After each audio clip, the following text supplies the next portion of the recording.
Hey guys, Alex and Dad from 7th Hour Films back again with Doctor Who. Last time around... Hyde. That was it. What was that one about?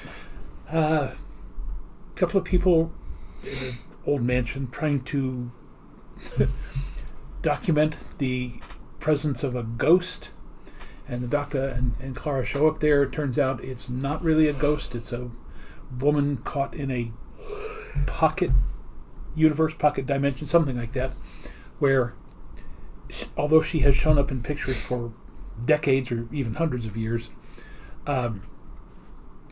she's only been there like 3 minutes because time passes differently in the universe that she's in. But there's something there that appears to be trying to capture her or something. Anyway, so they rescue the woman, and then the Doctor realizes the creature is not, something that belongs there, but it's something else that got trapped in there with the other woman, and he was simply trying to find his way back to his mate. Anyway, interesting episode. Not the greatest, but kind of fun. That's about all I can say for it. Yeah, pretty much. It was an interesting episode. And the main point of the Doctor going there was to get the empath to see what her read on Clara was. And her read is just, Clara's a normal girl. So the mystery continues of what's going on with Clara. So, and that's pretty much where we left off. Anything else? I got nothing. Deep into rehearsals for the Three Musketeers. Going very well. Having fun with it. Looking forward to Journey to the Center of the Tardis.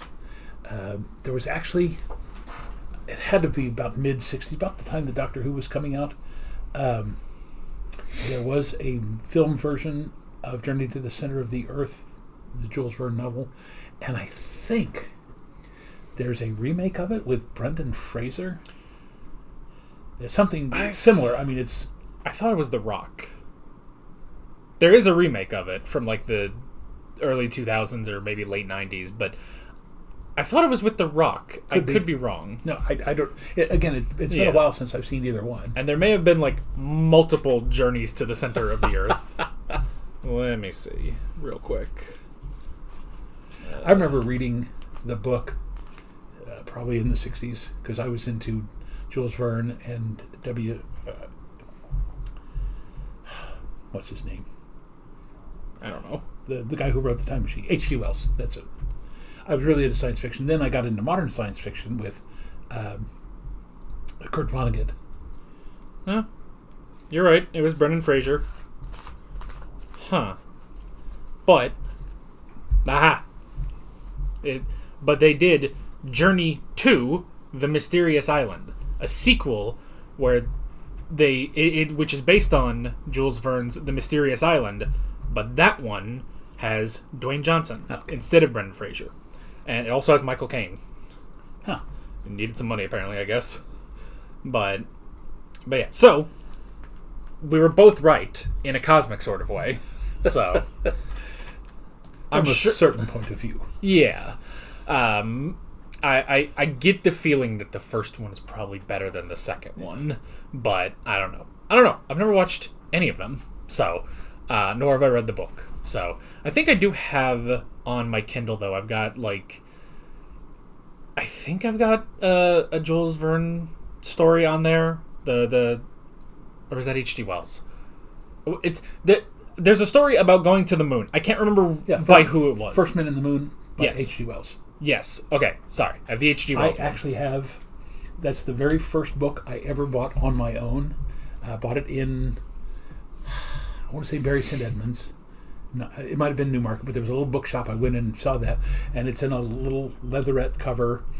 I bought it in 1965 because I wrote my name in 1965 in the. So if you want to read it, I've got it. I could. And there's a real cheesy movie about that one too. Yeah. Well, is that okay? The old silent movie, is that based on that, or is that based on something else? It's probably based on that. Because that I've seen. Yeah.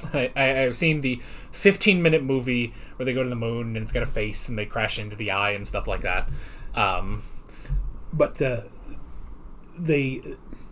story is there's a British scientist whose last name is Caver, and he invents a new element called cavorite, which is essentially anti-gravity.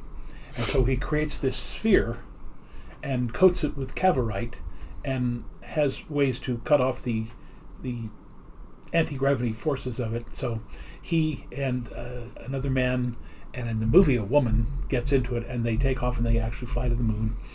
And Caver is left behind, and the other two return to Earth. And then it fast forwards to, I guess, men landing on the moon and finding out that the civilization had all died out because Caver had a terrible cold, and of course his germs were unknown on the moon, and he ended up killing all of them. That's the end of the movie. I can't remember if that's the end of the novel. Oh yeah. So I'm not. I suppose I'm not up to date on my Jules Verne. So I feel like I have something on my Kindle. If not, I will get something on my Kindle to read. Now, if I recall correctly, you do have at least a passing acquaintance with a Jules Verne novel, because we watched the movie version of Around the World in 80 Days with David Tennant. That's true. We did. Yeah. So, which was very good. Yeah, it was. Was it a miniseries or was it was a miniseries on PBS. It was kind of hilarious because they go all around the world in 80 days, and it's fun and exciting and interesting going to all these locations until the penultimate episode when they get to America and everything just goes to hell because they have a black man with them, and there's racists in the US, and it's like, man, we had no troubles. I mean, there were other troubles going through all the other places, but they didn't deal with racism until they got to America. That was kind of sad, but that's what it is. So, of course, then there's also the question with all these different books, going to the center of the Earth or flying to the moon and stuff. How that would fit in with flat earthers. I bring this up just because I've slightly gone down a rabbit hole of people debunking flat earthers, and by debunking, it's not like it's hard, but it's just like people reacting to flat earthers. It's the funniest thing. They're so, what's the word? Weird. That's the word. There was one, especially because they've gotten a lot more vocal because of the Artemis 2 launch and everything, and there's different things of there's the one picture of the Earth that they took from Artemis 2 where the sun is on the other side and is being blocked by the Earth, and they say it's like, well, how is the Earth being illuminated so much? And it's like, well, it is the moonlight, but I'm sorry, I don't remember moonlight being that bright at night. And the video then going is like, well, yeah, have you ever heard of camera settings? Like, it can take in a lot more light than is actually present and stuff. And I just love, I love all, there's one flat earther in particular. He has to do all of his videos in his van because his wife won't hear of any flat earth garbage. It's the funniest, kind of sad thing. And he talks about, the dome over the flat earth. There's a dome. We have a purpose. And he talks about like, oh, well, when NASA figured out that space doesn't actually exist and, we're under the dome and stuff, then they had to lie to the people. And I just thought, I was like, but what's past the dome? Like, if you were to go up to the dome, because if it's a thing that's there, then realistically you can go there. If you go to the dome and you start digging, what comes past the dome? Like, does it just stop? Or, like, can you not get through? Like, I don't know. It's a funny little thing. It's the Truman Show all over again. Yeah, so. And I probably said this before. One of my favorite responses about Flat Earth is the Flat Earth Society apparently has a Facebook page or a Twitter account or something like that. And one of their posts said, we have Flat Earth Society chapters all around the globe. And the only response to it was, read that again?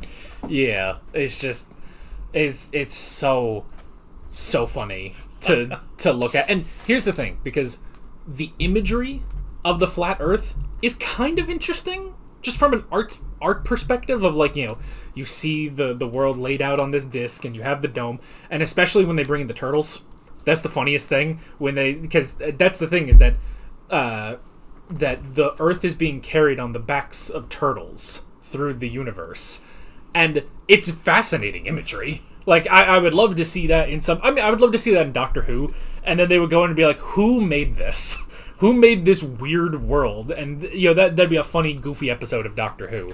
Now, oddly enough, in some of the Native American, and it's not specifically the United States, but it may be Canadian, it may be Central and South American, there are creation stories from the Native Americans who basically say that the Earth rests on the back of a giant turtle, just like in the Norse mythology, all the 9 realms are part of the big tree. Yeah. Well, and then there's and we'll get off of this. I don't know. I just found my new little obsession with watching these videos. There's also the one where there's a flat earther who doesn't believe in Antarctica. He just doesn't think it exists. And people with boats have offered to take him for free. And obviously he has to refuse because what else is he going to do? How is he going to argue when they get there and it's just right there? So, I don't know. It's so funny just to think about it. And especially the last one, I promise.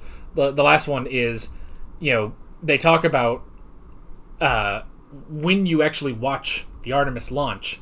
Because, and I saw a little bit of this on Twitter, like someone took there was a picture from far away and it shows the Artemis launch going and you see the moon and it's like, well, why isn't it just a straight line to the moon? And it's just like, well, that's not how that works. They have to orbit around the Earth and then they're going to go to the moon. And then at that point, you're not going to be able to see it.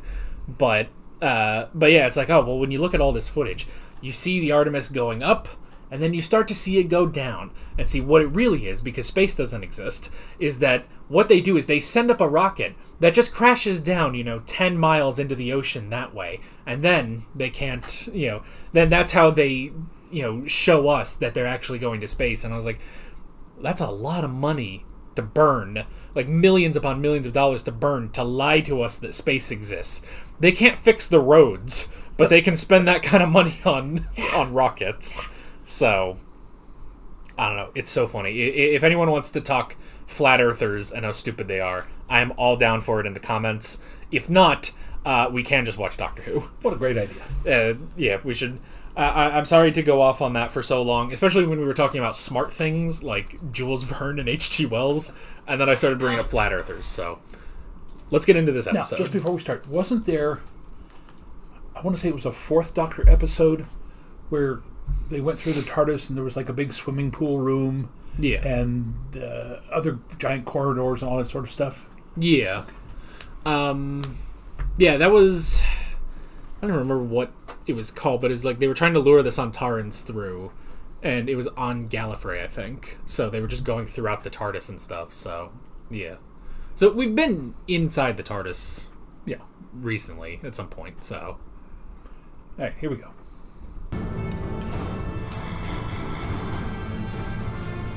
It's the Nostromo. They're bringing back a xenomorph. You said... I know what I said. I was the one who said it. You said it was looking at you funny. I was tired, overwrought. I didn't mean it. It's an appliance. It does a job. It's pretty cool appliance. We're not talking cheese grater here. You're not getting me to talk to your ship. That's probably bonkers. It's okay. It's okay. Ugh, you're like one of those guys who can't go out with a girl unless his mother approves. It's important to me you get along. I could leave you two alone together. Now you're creeping me out. Take the wheel. Not the wheel. I'll make it easy. Shut it down to basic mode for you. Basic? Because I'm a girl? Yes. Because you're a human. Ready. Engaging. It's a tractor beam. Move yourself. So the TARDIS really needs to show up on people's radars as a ship. Oh, interesting. You got the British spelling here, but on the DVD it's the American spelling. Probably an American release of the DVD. Somebody's onto that thing. The crew was still on board when we dragged her in.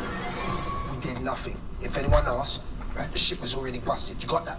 And you make sure you keep your oily mouth shut, right? It's rude to whisper. Found this remote in your pocket. Hey, What are the chances? Outlawed in most galaxies, this little beastie can disable whole vessels unless you have shield oscillators. Which I turned off so Clara could fly. Poor timing. Damn it. Red flashing light means something bad. Get out of here fast. Or possibly, whatever you do, don't open this door. Bad decision. Oh, jeez. You can't say she didn't warn you. Sorry. Since when does an android need a blast suit and a respirator? Flash coating. Same as us, it burn up. No fear, no hate, no pain. More of a cyborg than an android. How big is this baby? Picture the biggest ship you've ever seen. Are you picturing it? Yeah. Good. Now forget it, because this ship is infinite. 1 hour until this ship blows. Don't try to leave. The Tardis is in lockdown. I'll open those doors when Clara's by my side. You crazy lunatic! My ship morals! You'll kill us all, and the girl. She's going to die if you don't help me. Don't get into a spaceship with a madman. Didn't anyone ever teach you that? Okay. Oh, this This is is the medieval portion of the TARDIS. this is caught. You let Melody stay in there for a little while. We've got one of those. Oh, yeah. Nice and factory produced, though. Oh, gosh. Where are the demons in the TARDIS? Was that Seven's umbrella? Yeah. Get back to the console. Strip it apart. Okay. All right? Oh, I don't think it'll let you. Oh, yeah.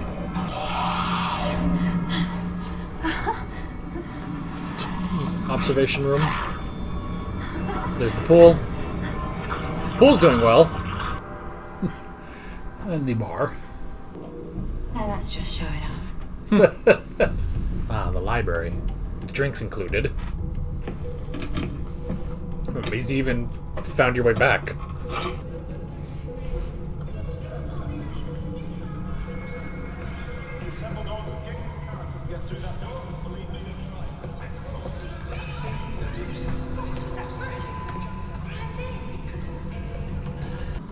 Time's bleeding out a little bit. Where's the door gone? Ever see a spaceship get ugly? This isn't happening. She won't relinquish it. A basic genetic material. Torch it. I said torch it. The torch what? The Time War. The entirety of the Time War all contained in one book.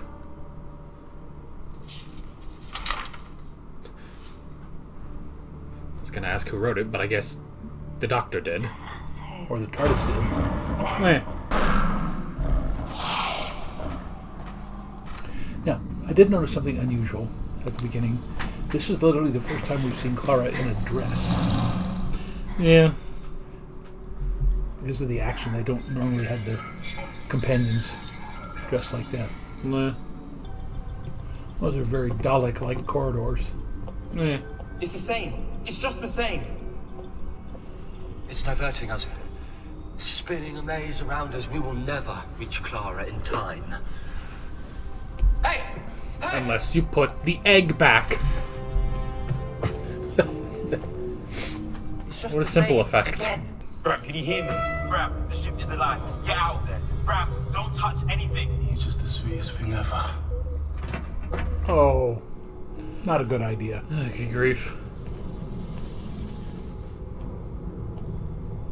Oh, thank you. The TARDIS better have a new appreciation for Clara after this. Hey, kick it! Oh gosh! Yeah. Those two are like conjoined.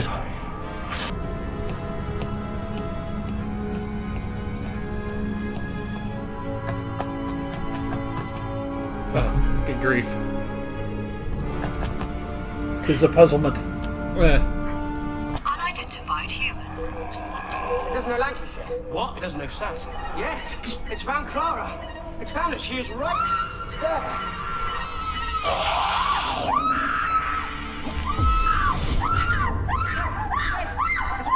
Clara, I'm so sorry. Sorry, please forgive me, Clara. Hey, so we're not doing hugging. I get that now. What do you keep in here? There is no self-destruct. Hey? Hey? Hey? How'd you go in though, boys, didn't I? I just wiggled a few buttons. Yeah, the old wiggly button. I've got to do the You just loaded up the timer app. Or we all die. Okay, don't panic. Or maybe panic. It's actually exploding. Something you want to share with the rest of them? No, you don't say it. Don't you dare say it. Maybe even break apart. Oh. What? I'm lucky now you're thinking.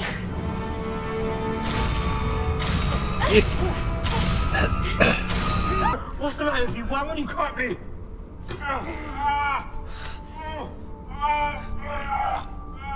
Tell him. He's already figured it out. Tell me what? It was just a stupid joke. We did it to relieve the boredom. Well, it was very funny. They lied to you. Changed your identity just to provide some in-flight entertainment. Sorry. Does nobody have a game console in the future? You're human, Tricky. Cut the metal. Cut the metal! Go! You're human, which means you're dying.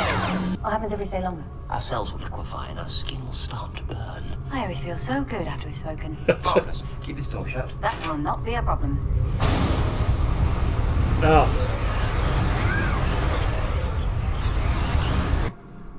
God, I imagine it's like an Arizona summer in there. Sensor. He wanted you to take over.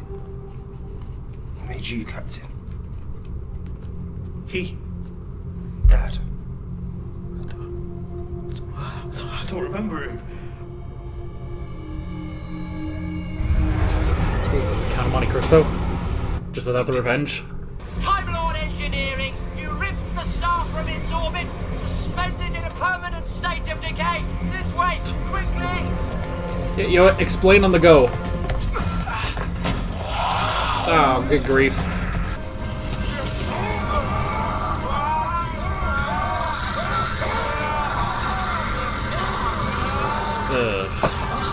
So just tell me. Tell you what, Well, there's no point now.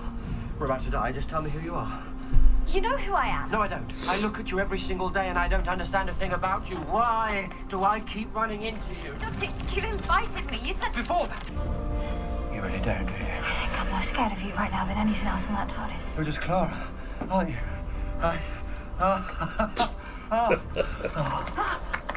We're close to the engine. The TARDIS is snarling at us, trying to frighten us off. We need to jump. You're A insane. leap of Across faith. the portal to the engine. How can you be so sure? Well, I can't. Okay, then, well, that's Alright, what... scatter some rocks first to see where it actually is. For over 900 years. Beautiful. Beautiful. Fragile human skin. My parchment, thank you. Yeah, left a In note. time, all the memories. The time lift. Recent past, possible future. What are you going to do? Be right today, I hope. You call yourself Doctor. Why do you do that? You have a name. I've seen it in one corner of that tiny... Don't say it. If I rewrite today, you won't remember. You won't go looking.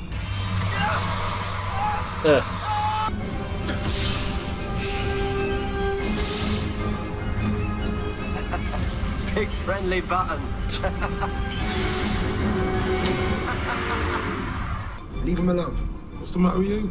Maybe I've just got a little tiny scrap of decency.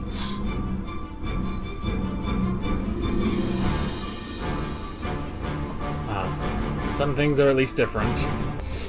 And everything's all nice and good now. I feel exhausted. I feel... We've had 2 days crammed into the space of one. Why would you say that? I don't know. I say stuff. Ignore me. You're not afraid. Of? The future. Running away with a spaceman in a box. Anything could happen to you. That's what I'm counting on. Push the button.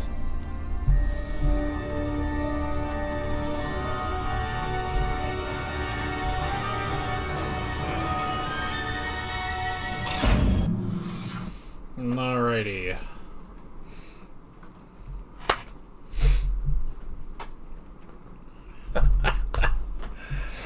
Well, again, very interesting. Again, the interaction between the Doctor and Clara is what literally keeps this going. The three salvage guys are nice. Again, we've had stories in the TARDIS. We've had stories going back and the Doctor having to tell himself or somebody else what to do. There's really not all that much to say about it. The creatures turning out to be them was kind of weird.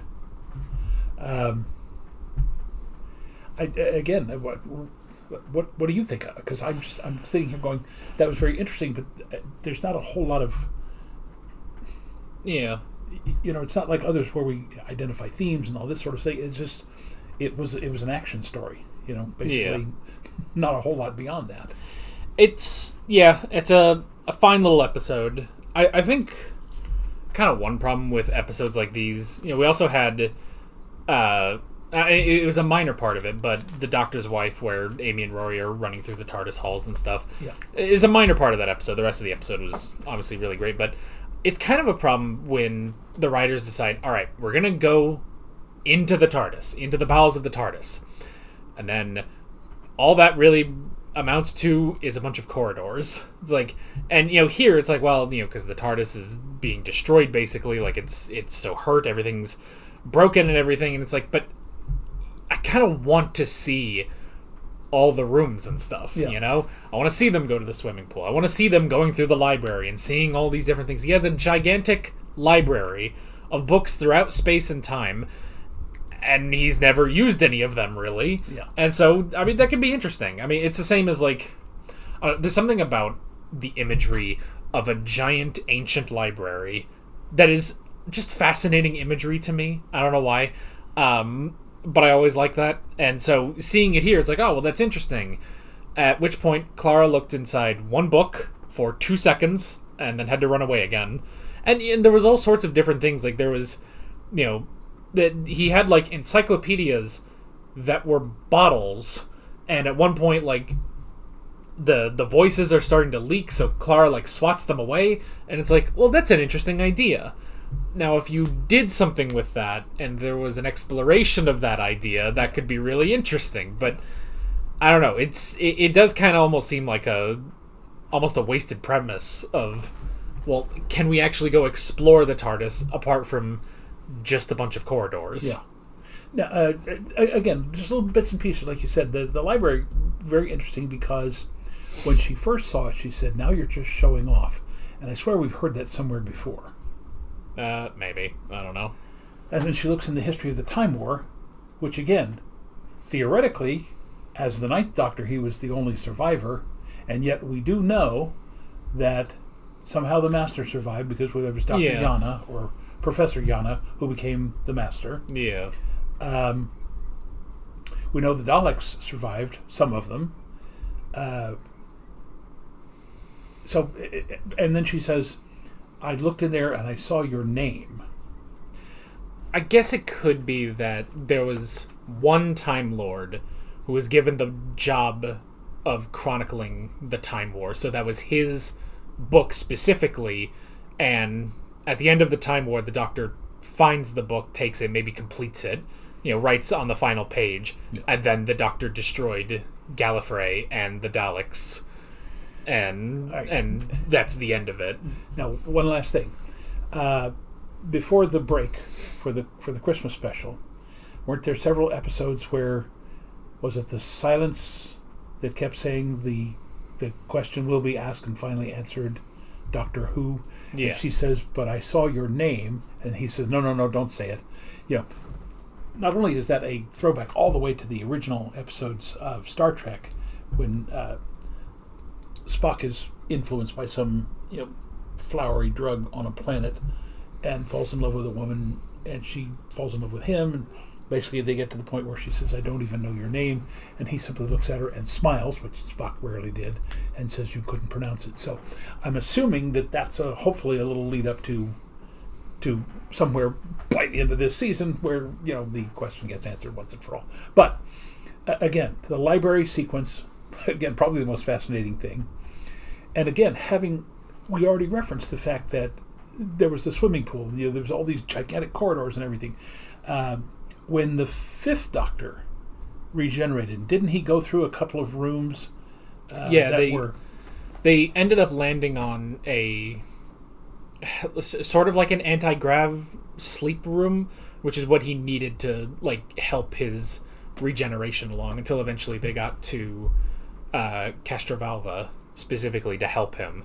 But yeah, and I mean there have also just been episodes like where they just go and we just see like Adric's room. He just has a room on the TARDIS, fully furnished, bed, shelves, books and stuff, and it's just his bedroom. And we don't see that. It's like, well, does Clara have that or does she not? I mean, we haven't seen it in a little while, but there is still the implication that that the Doctor still takes her back home, and she's still a babysitter right now. But other than that, we don't really see. I don't know. It's not living up to what we want to see from the TARDIS. And so, again, referencing the first Doctor, right after Ian and Barbara came on, one of the very first series of episodes there, I seem to recall that they went into like Barbara's room, and the bed was not a normal 1960s bed. It was, the very futuristic sort of thing. Then there's the old TARDIS room where the fourth Doctor had to go when he dropped off Sarah Jane. Remember, it was basically an old wooden one or something that looked very different from the one with all the little bubbles in the wall. I mean, there are so many times that they have gone to various places in the TARDIS that when you get an episode called Journey to the Center of the TARDIS, and of course the movie had the Eye of Harmony, etc. So it seems to me, once again, this is a title that misleads the audience into believing they're going to see something about the TARDIS, and they really don't. It really is just the corridors, and you do see like the platform where you can view the Eye of Harmony and stuff like that. A star that is about to collapse into a black hole for all eternity, just trapped in this state, this in-between state, which allows the TARDIS to function and travel through time and everything. And it's an interesting idea, but it's just like, all right, it's a platform, and it's hot. It's like an Arizona summer in there when you've got those people out in the desert, with the sign that says like it's 136 degrees, and they're smiling, and then everyone online is just like, why are you out there? Why are you out there when it's that hot? You're gonna start getting cooked. And it's just like, so, but yeah, it's like there's not a lot of interesting visuals in this episode. The footnote about Arizona, you may or may not recall the first time we went out there and stayed. We had driven in for several hours in an air-conditioned car, but when we got out to go into the hotel, we stepped out, and your brother said it literally felt like that it was so dry, so little moisture in the air, that it was like sucking the moisture out of his eyeballs. His eyeballs dried out almost instantaneously. Again, I lived there from 69 almost straight through until summer of 76. And I went back and looked at it because I had thought that one summer when I was there, like in 70 or 71, that was one of the highest temperatures ever. But I looked it up, went back and checked the records. It was like 116 degrees. That was the hottest temperature when I was there. Oh yeah. But so yeah, not that we don't get those kind of high temperature. Well, not 136 here, but it certainly gets up to about 110 max during the summer, which is Fahrenheit for all of our European watchers. Although, if you were freaking out thinking of Celsius, it's still really hot. So, let's see. I found someone actually made like a formula, or just a quick formula you can do in your head to calculate Celsius to Fahrenheit, and not with like 100% accuracy, but within the ballpark. And it's take the degree in Celsius, and then you double it, and then you add 30, and that should give you the temperature around the temperature in Fahrenheit. And I did that a couple times. I was like, that's very that's very interesting how well that works. Because I was like, if I lived in any other country on Earth, I feel like, that used Celsius, I would be driven mad by that. It's just like, when they talk about it, I was like, oh, it's 12 degrees. It's like, it's freezing. What are you talking about? And it's like, no, it's not. Now, if I recall correctly, the actual formula is the Celsius, it's 9/5 of Celsius plus 32. Yeah. But doubling it, because 9/5, 10/5. Yeah. So it is about that. Yeah. So it gets you pretty much the ballpark of what it would be. So that would be good. Now, granted, I don't have any plans to live in a country with Celsius anytime soon. But in the future, who knows? When the country with Fahrenheit collapses in on itself, I may need a new place to stay. So at least I'll be ready with what the temperature is. Yeah. So, and we've seen some extremes. We've been in the very, very hot portions of Arizona and some of the other western states. And when we went to Alaska, the day we went up to the glacier, the high temperature there was -3. Oh, yeah. That was the high temperature for the day. And we were on a glacier and got stuck. Oh, yeah. I also saw that someone had a post talking about, I think they were a European hotel owner, and they talked about some Americans visiting their hotel, and they said it was like 13 degrees Celsius, and the Americans were asking, how do you turn on the AC? And they were like, we don't have the AC on this time of year. Like, it's just not. And I thought about it, and I looked at it, I was like, okay, so the 13 degrees Celsius would equal out to about like 55-ish, 53. And so I was kind of like, that is weird. If it's 53 degrees outside, why are these Americans demanding that the AC be on? Like, that's perfectly fine. Until there were some Americans trying to defend them, that it's like, I think that's because they need airflow. Not that they need the temperature to be cooled off, but they just need the airflow. And it's like, because even when it's that cool, I mean, I have a ceiling fan up here, and I keep it on pretty much all the time. So, even in the winter. Even in the winter. So, I mean, in the winter I turn it down a bit, but still. But yeah, it's like, I do at least understand, it's like, okay, you do kind of need airflow.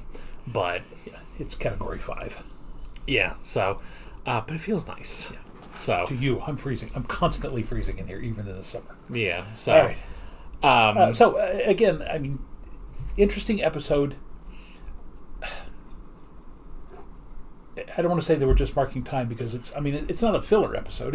It has a lot of action. It's interesting. The rift in time goes back to the wall in Amy's bedroom, sort of thing. So it was nice. It's just I'm so used to now with both Tennant and Matt Smith that the episodes tend to flow one into another, and this one was just one of those one-offs. It didn't really seem to follow the whole pattern. I mean, it even is kind of a filler episode, because even with the whole, with the doctor confronting Clara about who she is and everything, and all of that, it's like, but that gets undone, so there's no progress there with him. There's, she doesn't know his name anymore. They still have these secrets. Like, literally everything is undone about the episode, except maybe the doctor now knows you don't drop the shields. Don't let Clara fly the Tardis. You may get sucked up by a salvage, which that was not Clara's fault. It's just that because of switching the Tardis to basic mode made it very vulnerable. So yeah, it's just like, it's okay. Even like going through, like when they end up back in the console room, and it's like, well, the TARDIS is trying to keep us safe because we're trying to help it, and so it's bringing us to the console room. Even in The Doctor's Wife, it brought Amy and Rory to the 10th Doctor's console room instead, and it's like, well, that's interesting. Like, maybe we could have gone to a different one and filmed there, but it's okay. Yeah, it's an okay episode. Yeah. So what's up next? The Crimson Horror, I think. Sounds like a 1930s Pulp Fiction comic book. Yeah. So, I think so. My memory of this half of the season gets foggier by the minute for some reason. So, But yeah, but that is basically it, with some talk about Doctor Who, some talk about the temperature, and some talk about flat earthers out of the way. With all of that being said, we're Alex and Dad from 7th Hour Films, and we will see you guys next time. Take care. Alright guys, thanks for watching this video. There's a bunch of links on screen if you want to go click around any of those. There's a playlist with all of our modern Doctor Who reactions, as well as another playlist with every Doctor Who reaction that's on the channel. There's also a subscribe button and a Patreon button on screen, as well as other links in the description if you want to go check out any of those. See you guys later.